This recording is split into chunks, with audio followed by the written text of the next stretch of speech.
Welcome to my sewing room. I am so thrilled about the show we have for you today. We have everything from wonderful children's paper dolls to haute couture. Let's get started. My friend Sue Hausmann has brought some fabulous things to share with you today. The first are these wonderful paper dolls. How many of you remember how much fun we had playing paper dolls? Well, these are machine embroidered, and you can sew your paper dolls and the clothes to go with these paper dolls. And you can see we have little boy and little girl paper dolls. What a special memory to make either a set of paper dolls or to sew paper dolls on pillows or bedspreads or things for home decorating. Now, I told you we have true haute couture women's garments for you today. Look at this jacket. What do I need to say? Anything except it's just beautiful. Let me show you the back of this wonderful jacket. Done on one of the mega embroidery hoops to make very large and then therefore very easy haute couture embroidery.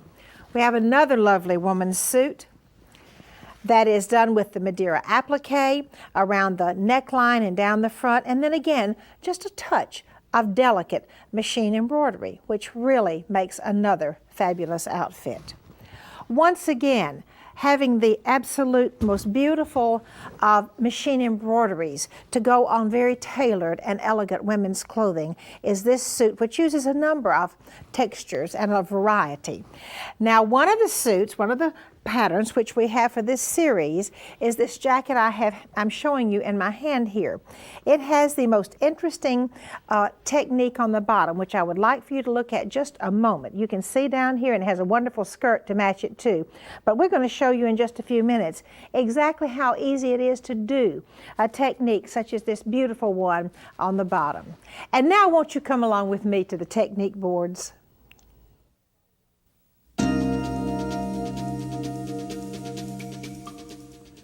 Sue has brought along some of the cutest clothes, and let me show you this adorable fun skirt that has points on the bottom, which goes with this really elegant jacket I showed you a little bit earlier. These are the patterns for the series. Now look real carefully at this trim.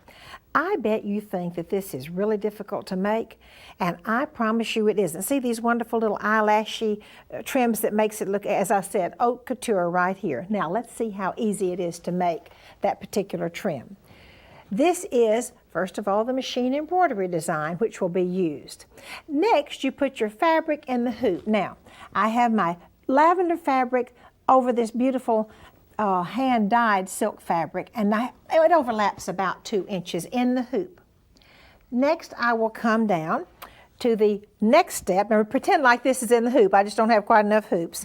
Now then, the first thing we'll do is take the design, the zigzag part, just to attach the 2 pieces together, and after that we will trim away the lavender fabric all the way across. Then just slip the hoop right back under the machine and go ahead and finish the rest of the design. As you see, the machine embroidery will go all the way, and every bit of that is done while it's in the hoop. Now here is your finished design after you have let the hoop travel all the way across, and you'll hoop it several times to go all the way around the jacket. Here's your finished design, and then here's just a fun little eyelash trim which you'll simply come in and zigzag down to give that haute couture look I was telling you about. I have with me as my guest today my very dear friend Sue Hausmann. Sue is Senior Vice President of Education for Husqvarna Viking. Sue, welcome to the show. Thank you, Martha, for having me. It's so fun. And hi, everybody. And Martha, thanks for sharing that jacket. And that was easy. And thanks to Patty Jo Larson, I also have another 2-piece outfit from the same pattern from the series. And I'm excited to say that I'm going to be sharing the techniques that are on the top. I'd love to show you how to do the joining of the color blocking and how to stabilize the neckline. But the next technique we'll talk about is actually the reverse embroidery that's on the center block of the color block top. And this is so fun. Some people call this bobbin work, but I call it reverse embroidery. Well, come on, let's go to the sewing machine. Okay, and so what we're going to do is use a beautiful yarn or thread, something special. And I'm seeing more and more of this in the stores, and I'm seeing more at the shows. I actually got this at one of the big sewing shows. And here you see a hand-dyed yarn. That's a cotton yarn, and I've wound that hand-dyed yarn onto the bobbin. And you can do that on the machine, or you can just wind it on by hand. It's your choice. Now, the bobbin is then put into the sewing machine, and you're going to just drop it in place and not put it into the bobbin tension. Unfortunately, my bobbins only go in one way because I first had it in upside down there. But we're going to bring that bobbin thread up by turning the hand wheel. We won't use the automatic bobbin bringer upper, because it's really heavy thread. And now we are ready to sew. I'm going to work in a hoop, Martha, because look at this design. You can't see it on the wrong side of the fabric. The right side is on the bottom. But if I were to use stabilizer under there, you know what would happen. I'd have to pick it all out, and it wouldn't be pretty. This is the right side.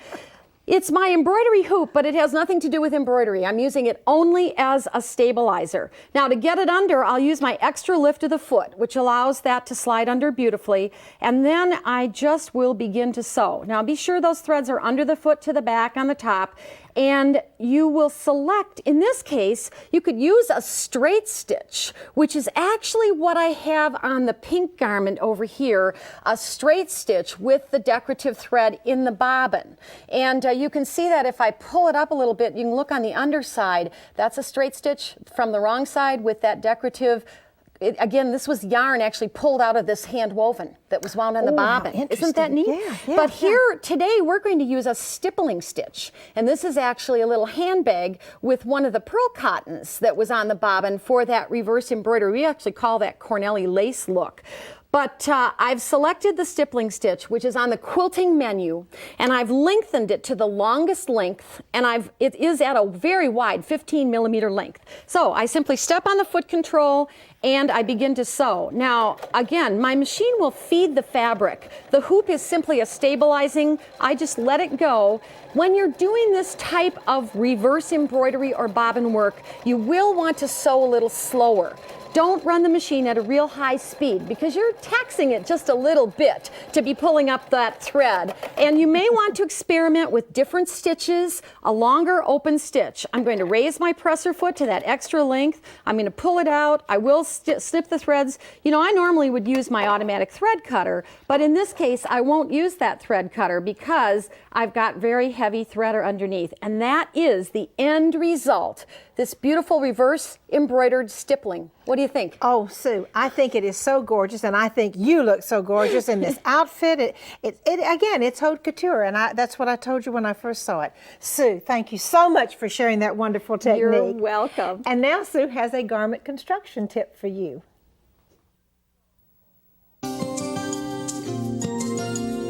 I am so excited, Sue, for you to show our viewers and me how you've done these wonderful construction things you've done on this blouse. Well, Martha, we think a little differently about construction today. With the color blocking, we wanted to actually give a border to those seams. And so first you seam together your pieces. And after you've seamed those pieces, and by the way, they may be wondering how I got the pieces, I actually just drew the lines on the pattern and cut them out with seam allowances. But once you've done that, trim this seam allowance and then press it open and go on the top, and this is the technique that I will be demonstrating where we're going to stitch that decorative thread, or in this case yarn, over that seam. And it has a lot of uses. It'll stabilize the garment. It will decorate the garment. I used that also on the neckline, and you can see that there was a placket. Now, you have a couple of choices here. For the placket, I simply serged the placket to finish the edge with the overlock, and then turned it under to the wrong side and top stitched very closely, edge stitched we would call it. Once that was done, I took that 7-hole cord foot and stitched over on top of that stitched placket that finish of that finished 7-hole cord foot trim, which is a yarn that's run through it, and you'll see it in a minute. And the same at the neckline. Now, when we think about necklines, we always think about interfacing, we think about facings. Those are to stabilize and to finish. And in this case, the stabilizing and the finishing is done the same way with that wonderful 7-hole cord foot and stitching the trim or the yarn to stabilize the neck edge and to finish it all in one step. So Martha, let's go to the machine. Let's go to the and machine. I'll show Come everybody on how that was done. And you know, a lot of times people think this is really just for the outfit that you're wearing. So the first sample I'd like to share is an heirloom sample, a lace collar. And I think you know that we could try to put ribbon around that collar, whoops, but that would be really hard. It just ribbon, even if it's silk ribbon doesn't want to go around. So in this case, this was done the same way with the 7-hole cord foot to finish that off with ribbon floss threaded through it. So here we see this unfinished neckline. We're not going to interface it. We're not going to do any kind of facings on this garment. Instead, we're going to finish it with beautiful yarns or threads. And you picked up all the colors in your and your silk skirt too. And in this case, you'll see that the same sewing show I went to that I bought the silk and the washed rayon, I bought the threads because there I had everything all there. But there are lots of different ones available. This is a cotton hand-dyed yarn. Now, there are lots of different presser feet available for your sewing machine that allow you to stitch over. And texture is so big right now in garments. They all have tunnels. You know, the underside of those feet are really, the undersides are more important than the top because the undersides with these different tunnels underneath are what allow the different thicknesses and types of cordings and threads and textures to go underneath. And so in this case, I've chosen the 7-hole cord foot. It's a foot with 7 little holes in it, but I'm only using 5. Only threading 5. And so as you can see, I'll pick this up and just show that I've taken the foot and threaded the front 2 holes and the back 3 holes with this cotton hand-dyed yarn. And then, of course, went to the machine and snapped it on. Now, bottom line, test this on scraps, of course, and experiment with different stitches and different threads in the top and in the bobbin. But once you have the look you want, then simply go to the neckline of your garment. Now, in this case, I did straight stitch at the seam line, trimmed to 1/8 of an inch, pressed that little 1/8 of an inch seam allowance to the right side, and then edge stitched it in place to the right side because we're going to cover it up. We don't want that raw edge. And then that's all. You didn't have to serge it or anything. No, didn't serge it or anything. And then I just selected a really pretty, well, not necessarily pretty. In this case, it's like a 3-step zigzag that actually will stitch over. And I've got one of my threads not caught under there, but we'll just keep going here because I think your viewers will definitely get the look. But I'm going to be stitching over that thread, and the foot keeps it in place. And part of that is because I stopped in the middle. And you can see that the foot actually stitches that down. And what we end up with is a finished neckline, and we'll show you on this edge over here, a finished neckline that's all stabilized. And guess what, Martha? What? We can leave a little piece extended to create a loop for our buttonhole. How? And you did the back placket that way too. The same way. That is the most fascinating neckline finish I have ever seen in my whole life. Isn't that cool? Sue, thank you so very You're much so for sharing welcome. these beautiful clothes, for coming to be with us today, and this fabulous technique. And next I have a quilt square for you.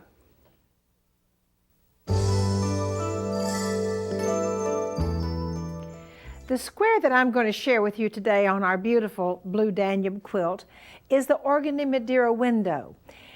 I love this technique. I love this square. I think it is so pretty. Here is the Organdy Madeira window, which I'll show you how to do in just a minute. Now, one thing I want to show you. This looks as if it's another piece that's been put in here. It is not. It is 1 row of stitching and 1 row of stitching. It's very easy to do. Is one of the reasons I love it so much. And then, of course, we have a magnificent machine embroidery in the middle and little machine embroidery on the side, and then outlined to do the quilting with just a straight stitch. Come on over here and I'll just share with you how easy it is to do that Organdy Madeira window.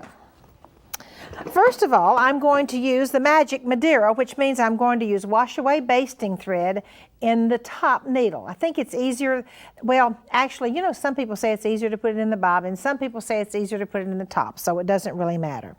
All right, I'm going to fold the fabric in half. Let me open it up here. I'm going to draw my design, but I'm going to put the design on half of the fabric square only. All right, so let me fold it in half and draw the design as you see I have done. Next, I'm going to straight stitch with the wash away bobbin thread in the wash away basting thread either in the bobbin or in the top. I'm going to straight stitch using a very small stitch all the way around the line I have just drawn.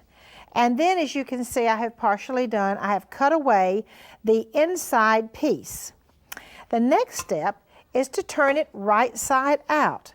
Turn it right side out, and I'm going to have to remove that water-soluble wash-away basting thread. So what I'm going to do, I will spray starch it and press it. Spray starch it and press it.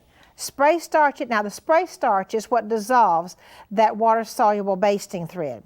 Then after I have pressed it totally where it's completely dry, and this is so much fun to do, I can't wait to show you. After it's totally dry, I will go just like this, and it will pop right open, and as you can see, I have a perfectly formed Madeira window, which I'm now ready to put down on my piece of organdy. All right, now that's my finished one. Let's come over here and see what I've got over here. I have my piece of my Madeira window and my piece of organza or organdy, whichever one you're going to use, and I do have a stabilizer underneath it. I'm going to use a pin stitch and just carefully come around. I am using a wing needle. You do not have to use a wing needle. Now let me get my pin out here. I don't think any sewing machine company recommends sewing over pins. All right, and I will lower my presser foot and turn around a little bit. I'm doing a pin stitch all the way around. Now let's come over and take a quick look at the finished product. I do one pin stitch all the way around, the one I have just done. Then I come to the back and cut away or tear away my stabilizer. And let me go back. The next step will be to come back and do a second row of pin stitch right on the outside. I've just torn away the inside stabilizer, don't tear away the outside. I do a second row of pin stitching coming all the way around, and that is absolutely all there is to doing the double Madeira windows. Here is the second row of pin stitching that has been done to show you how it looks when it's finished. And next, we have some silk ribbon embroidery stitches just for you.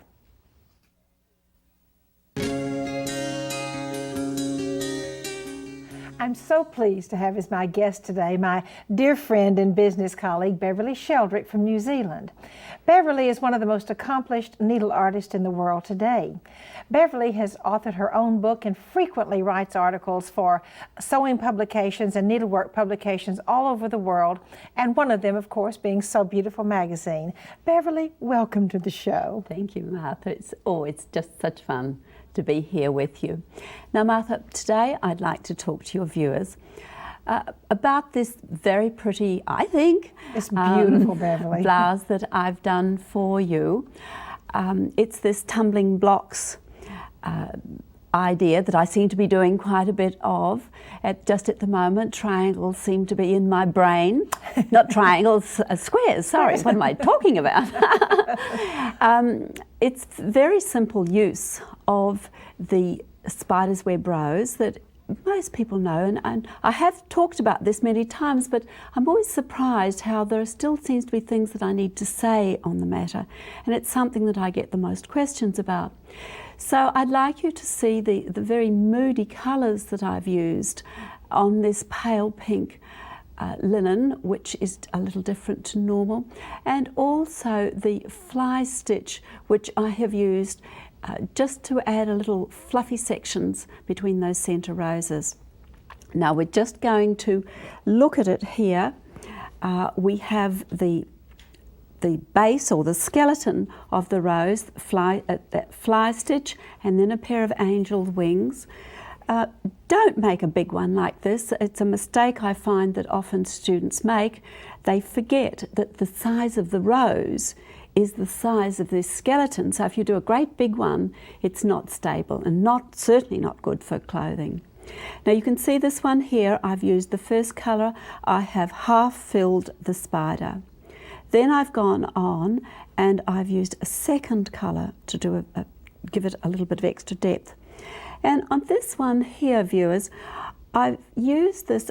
This is a wonderful way if you're using some of those beautiful variegated threads, which are a little bit more expensive. I've used a soft lavender in this first half, And then I have taken a variegated thread and used it for the outer section. You're not really aware of the fact that you've got a different colour inside there. It just makes that thread go a little bit longer. Now, there's the completed one there. And I just want to go over that fly stitch for a few people. I do love to use fly stitch. It's just a wonderful stitch. And as I said, I've used it just like that to make those furry bits there. Here we have a completed one, the angel's wings there. Now, of course, don't pull your thread too tightly. Sometimes I find girls wind and wind and wind, and they've used an awful lot of ribbon. That's a wealthy lady, I call. But they've used it far more than they really need to do. Now you can see how this has been just taken through, and then I've taken my second colour, brought it up and continued to wind, just like we'll just keep on going like this. What you do need to remember is that you do need to keep the rhythm going. So if it came up before, the next one's got to go down. Now, this last one that I've got here, I just want to show a little trick to our viewers, and again, to make it easier for you to see what I've done, I have used a 7mm ribbon. I would not normally use a 7mm ribbon, but on the other hand, it really did look quite good if you want a slightly bigger rose. But the trick that I want to show you, ladies, that I have found really very helpful in the stability of this rose is when I've finished, I'm just going to put my needle on the very edge there, and I will put my finger on the rose to hold it, and when I take that needle through, you will find that it just gives a greater stability. This is particularly important with a bigger rose.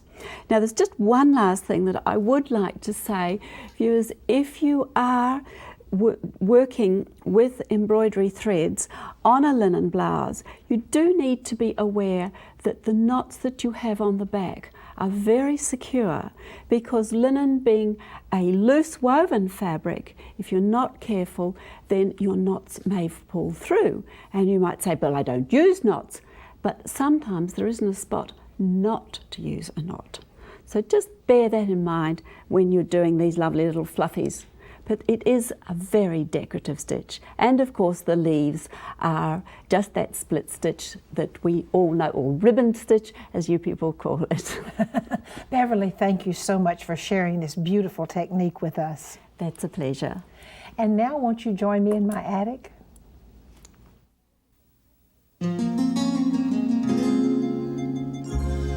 This is a perfectly beautiful turn-of-the-century dress, and the wonderful thing is all of this lace is handmade bobbin lace.